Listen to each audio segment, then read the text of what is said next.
When you land at JFK Airport, you will nowhere be near the heart of New York City. You'll be a very long ways away. But you have plenty of options to get from JFK Airport to downtown or Midtown Manhattan. You have everything from a subway ride to a helicopter ride. And while you have a myriad of options, here are the most common ones. And no matter what transit option you take, allot at least an hour to an hour and a half of travel time. Because travel time varies by day, time of day, events happening, and even the weather. And when looking at the price, consider the size of your group as well. As for paying, it's gotten more convenient over the years. With most options, you can pay directly with a credit or debit card.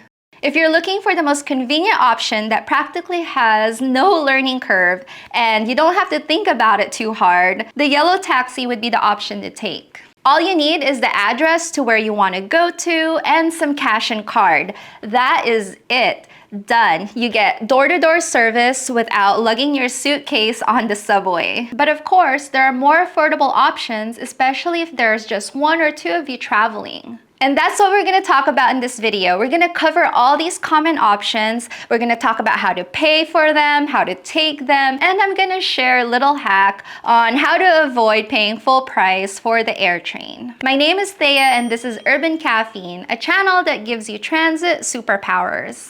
First off, check the date of this video, and if it's been a while, make sure to check if I pinned a comment because there could be an update on fare or anything with JFK Airport. If there's anything that's updated or anything new, I'll make sure to pin a comment. As far as JFK Airport goes, the place has excellent wayfinding signs. So if you already know which mode of transit you're going to take, you can easily navigate yourself there. Let's start with your public transit options. No matter what public transit option you choose, whether it's the commuter rail, subway, or bus, you will need to take the AirTrain from your terminal to the transit station. The AirTrain is a rail that goes back and forth between airport terminals and public transit stations.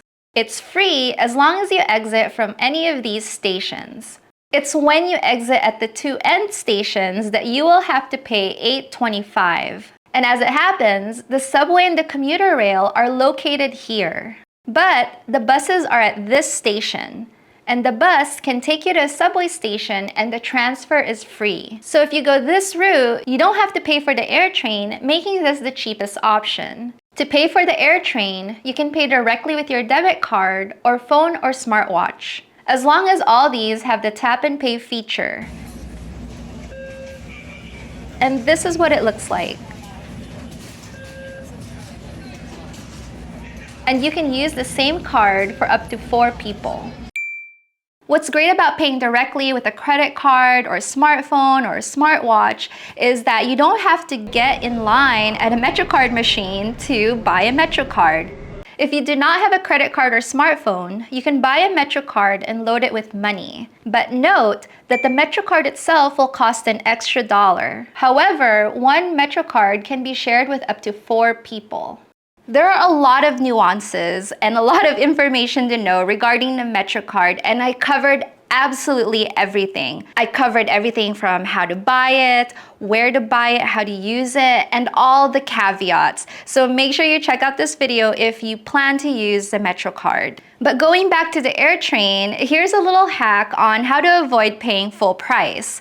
And this only works if you're traveling with someone else up to 4 people. Right before you exit the AirTrain station, across from the MetroCard machines is a newsstand. Here you can buy a 10-trip AirTrain card that costs $25, which can also be shared between 4 people. Note that this is different from a regular MetroCard. You cannot use this on the subway and buses and is non-refillable. If there are 2 of you and you take the AirTrain to and from the airport, that's already 4 rides, costing $33 at full price compared to $25 for the 10-trip card. And if there are 4 of you, you'll be rolling in savings. But only do this if you're absolutely sure you're gonna take the AirTrain back to the airport, because who knows, maybe you just wanna take a cab at the end of your trip. So now that we've figured out the AirTrain, the question is, are you going to take the Long Island Railroad, the subway, or the bus? Let's start with the Long Island Railroad. The big difference between the Long Island Railroad and the New York City subway is that the subway travels only within New York City, and the Long Island Railroad travels beyond it into Long Island. And when it comes to taking the Long Island Railroad into Manhattan, here's the thing. On paper, the Long Island Railroad is the fastest. On a good day, you can get to Penn Station in 19 minutes, and Grand Central is about the same. But that's the thing, those are your only two options, Penn Station or Grand Central. If these stations are convenient for you, then I highly recommend taking the Long Island Railroad. This is what the LIRR station looks like. Just follow the signs. You can get a paper ticket by going to one of these kiosks. The cost of the LIRR is $5 to $7 if you buy a city ticket. The difference between a city ticket and a regular ticket is that you have to use city ticket the day of your travel. A regular ticket can be bought and used at a later time. So now you might be thinking, what's the difference between peak and off-peak? Peak is during rush hours on the weekday. That's when a train is arriving at Penn or Grand Central between 6 and 10 a.m. or leaving these stations between 4 and 8 p.m. And off-peak is all other times. So if it's a weekend, without a doubt, get the off-peak city ticket. But if it's a weekday, then you kind of have to be aware of the time of day. There are departure boards where you can look up which platforms to go to. Just look for either Penn Station or Grand Central. Once you know the platform to go to, just go to the platform, and if the train is there, just get on and the conductor will collect tickets later. On the way back, all trains except for Port Washington will take you back to Jamaica Station, which is the station for JFK Airport. For the subway, your options are the A, E, J, and Z trains. All lines will eventually get to Manhattan, so check where your final destination is at and pick the line most convenient for you. From the airport, there are plenty of signs that will lead you to the subway. If you need a complete guide on how to use the subway, make sure to check out this video. It has over 300,000 views for a reason. It covers everything you need to know, how to ride it, how to read the signs, how to navigate yourself, basically how to not get lost. So check that out, link is in the description. As for paying, just like the AirTrain, you can pay directly with your credit or debit card, or smartphone or smartwatch. Again, you don't have to get in line for a vending machine and figure out what type of ticket to get, what kind of pass you need. Just go straight up to the turnstile and tap your credit card. A subway ride is $2.90. And there's a fare cap, which is an advantage when you use your credit card or smartphone. If you keep using the same card or phone within a 7-day period, once you reach $34, the rest of your rides are free within that 7 days. You just have to use the same payment method. If you're paying with a credit card, keep using that same credit card. If you're paying with your phone, keep using your phone. The fare cap benefit only works for subways and buses. The AirTrain does not count towards it. And it's only good for one person. If you use the same credit card for 4 people, which is allowed, only the first tap counts towards the fare cap. And once the first tap reaches $34, only the first tap will benefit the free ride. And just like the AirTrain, if you do not want to pay directly with a card or phone, you can use a MetroCard. Again, I highly recommend watching this video regarding the MetroCard if you plan to use it. They say time is money, and while some of us do not have money, we have the time. If you have manageable luggage, like if you're traveling on a backpack or just one small suitcase, and it's not late at night, and you have plenty of time, the bus is not a bad way to go. Just take the AirTrain and get off at Lefferts Boulevard Station. Just like I said earlier, you don't have to pay for the AirTrain if you get off here, and these are the buses available. Just like the subway, I made an entire video on how to take the New York City bus, how to wait for one, how to get on, how to pay for it, everything you need to know. So check that out too if you're planning to ride New York buses. Once you pay for the bus, which is $2.90, you have a free transfer to the subway. That free transfer between subway and bus is a 2-hour window, and it will not take you 2 hours to get from the JFK Airport to a subway station with a bus. More like 30 or 45 minutes. My personal recommendation when taking the bus, because this is what I do,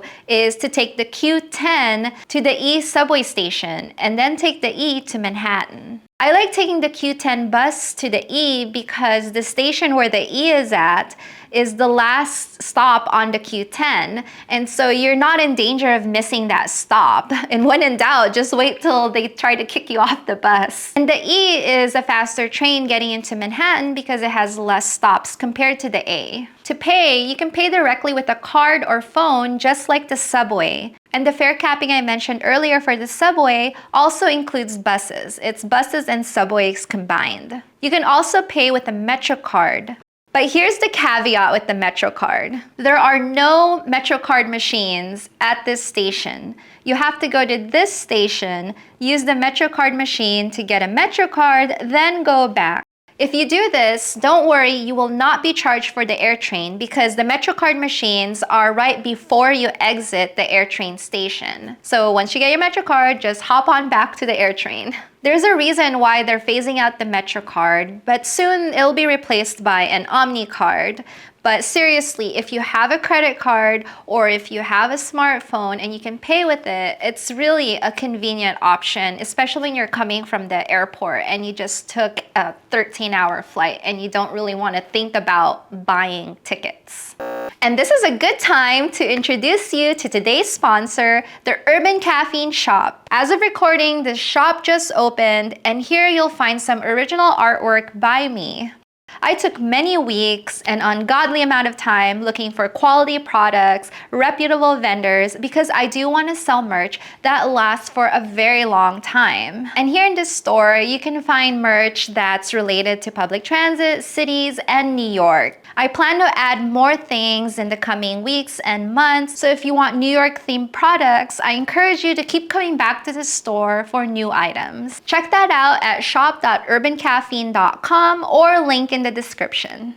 So moving on to private transit. There are a couple of advantages the yellow cab has over Uber or Lyft. The first advantage is that the yellow cab does not have surge pricing. I guess the surge pricing is an extra $5 during rush hour, but it's a flat rate plus some fees and tip.